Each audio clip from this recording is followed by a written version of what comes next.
คอยปลอบโยนให้เหตุผลช่วยผ่อนคลาย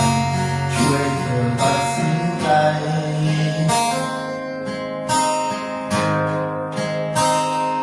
เขาไปเป็นอื่นแล้วเธอก็ยังไม่เลิกลาใจเธอคอยเรียกหายังลังเลลังไรทั้งที่ยังมีฉันคนที่รัก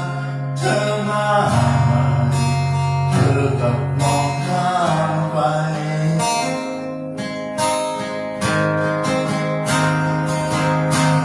ใจลืมเดียวแต่มีสองทางเดินเธอเลือกใครลองถามใจเธอดู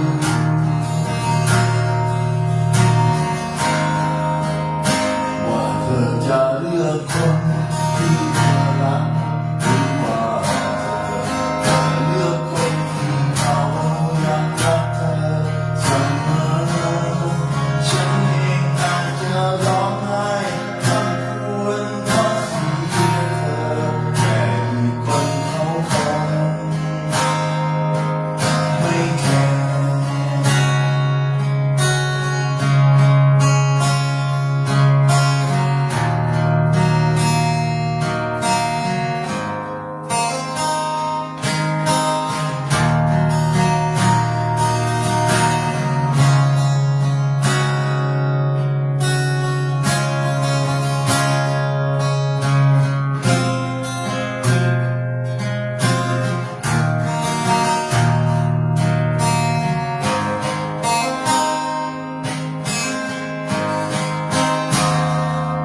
เขาไปเป็นอื่นแล้วเธอจะยังไม่เลิกลาให้เธอคอยเรียกหายังลังเลลังไรทั้งที่ยังมีฉันคนที่รักเธอมากเธอกับมองข้ามไป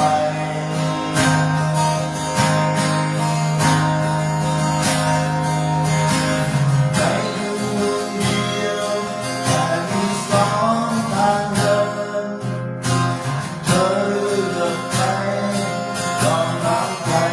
เธอดูว่าเธอจะเลือกคนที่เธอรักหรือว่าเธอจะเลือกคนที่เขายังรักเธอเสมอฉันเองอาจจะร้องไห้ทั้งควรเพราะเสียเธอแต่อีกคนเขาคงไม่แคร์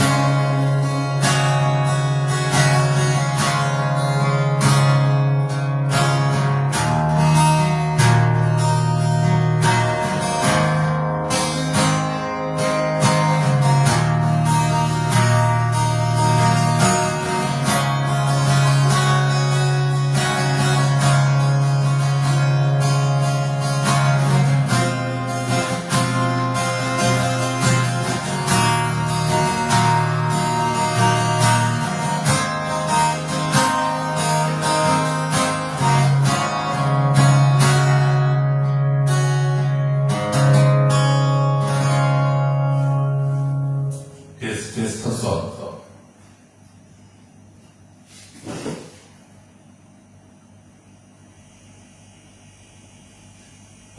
ทดสอบโลก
ฉั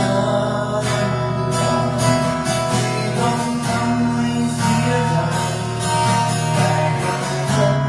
ห่วงใยอยากให้คุณเดินอยากให้ย้อนวันเก็บเอามันมาแต่งเติมอยากให้มันเหมือนเดิมอยู่ตลอดไปไม่อยากมอง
ว่าเราเคยรักกันไม่ที่ทำอย่างนั้นไม่ที่สงสารหัวใจตนเอง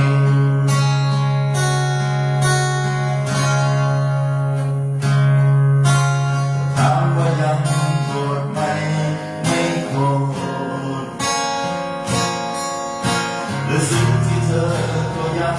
คิดถึงกัน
บอกรักใคร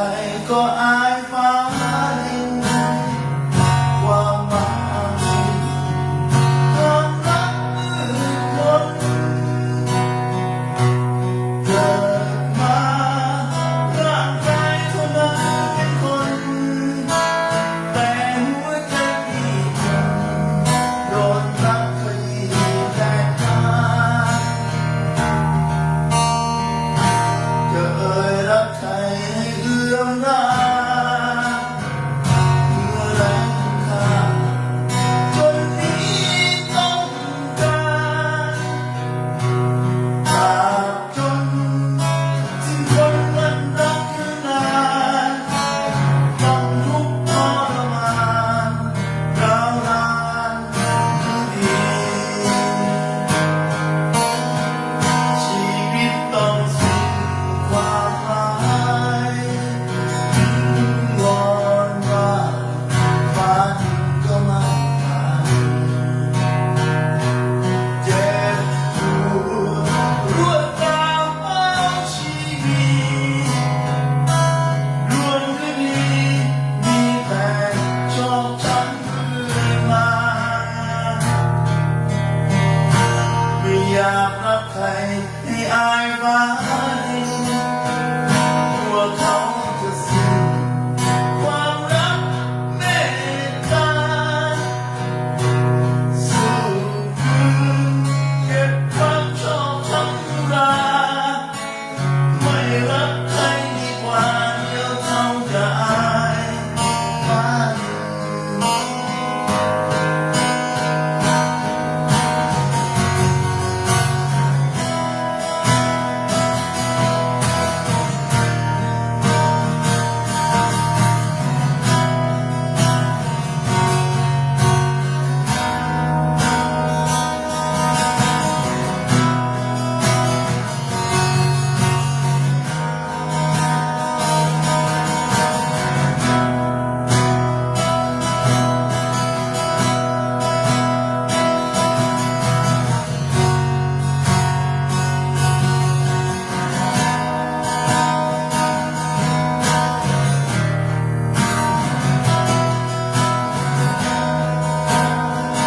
ชีวิตต้องสิ้นความหมายวิงวอนว่าฟ้าดินก็ไม่อาจเจ็บปวดรวดร้า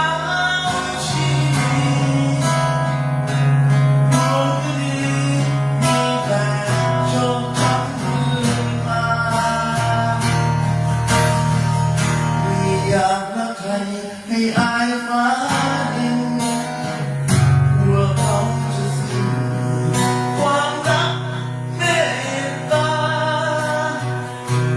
สู้คืนเก็บความชอกช้ำรา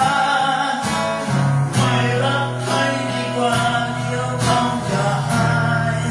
ฟ้าดิน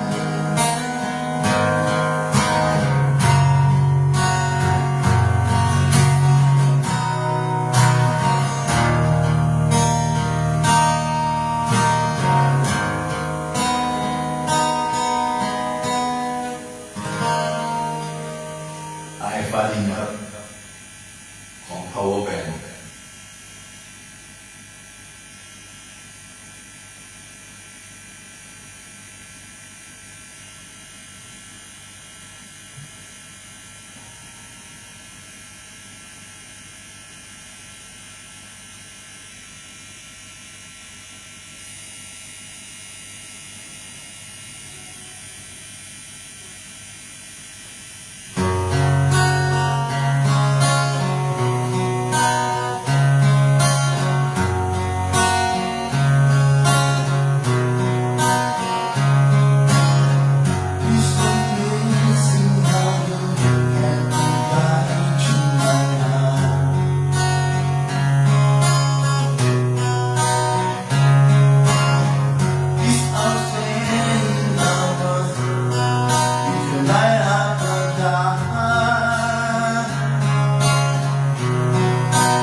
อะไรลงไปฉันเคยเหนื่อยใช้ชีวิตหนักๆมีรักก็อยากให้ผ่อนคลายอยากให้รักฉันแต่เป็นฉันจริงๆอย่าทำให้เป็นใครรักเธอมากรักเธอมากที่สุดแต่มันก็ต้องเปลี่ยนไปวันนี้ฉันจะจากไปฉันขอไปเป็นตัวเอง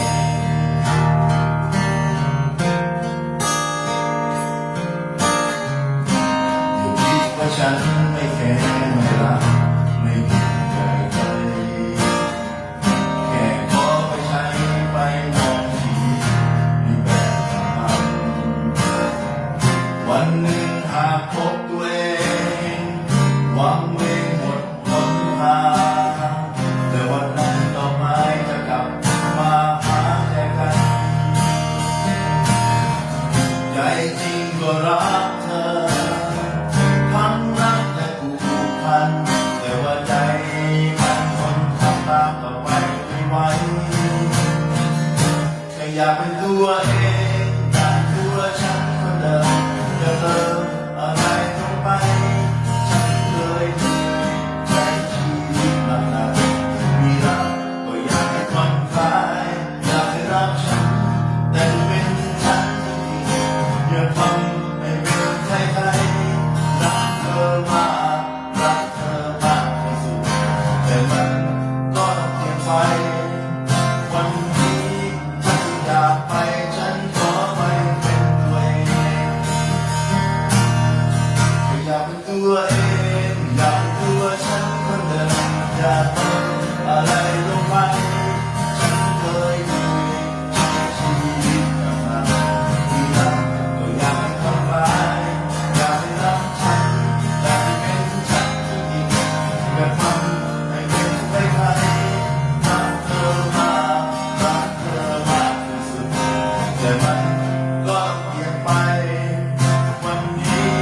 ฉันจะจากไปฉันขอไปเป็นตัวเองจากนี้และวันต่อไปฉันขอไปเป็นตัวเอง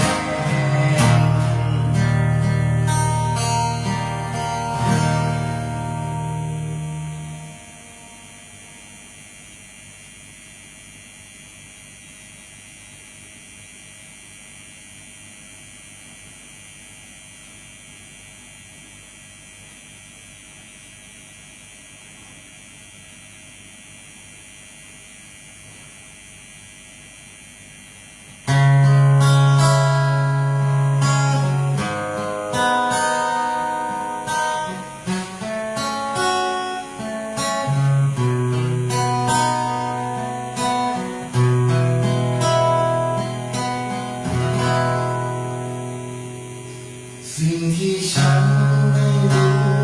สิ่งที่ฉันไม่ค่อยรู้ก็หัวใจของคนอ่านหนังสือเล่มไหนวันเวียนวกวนแต่ไม่นานยังเข้าใจบอกให้ฉันรับรู้บอกกับฉันไม่รักไม่ขอเป็นเพื่อนใจแต่ถ้าฉันได้เห็นแววตาข้างในไม่เหมือนคำที่พูดเลยใจคนเรายากเย็นเกินไปไม่เห็นต้องทำให้ยากเลยอย่างฉันก็ทำก็อย่างเคยบอกเลยจากใจว่ารักเธอปากเธอแข็งอยู่ไหมแต่ว่าฉันก็รับไปด้วยหัวใจที่รอได้แต่หวังสักคำเดียวก็พออยากได้ยินว่ารักกัน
เจ้า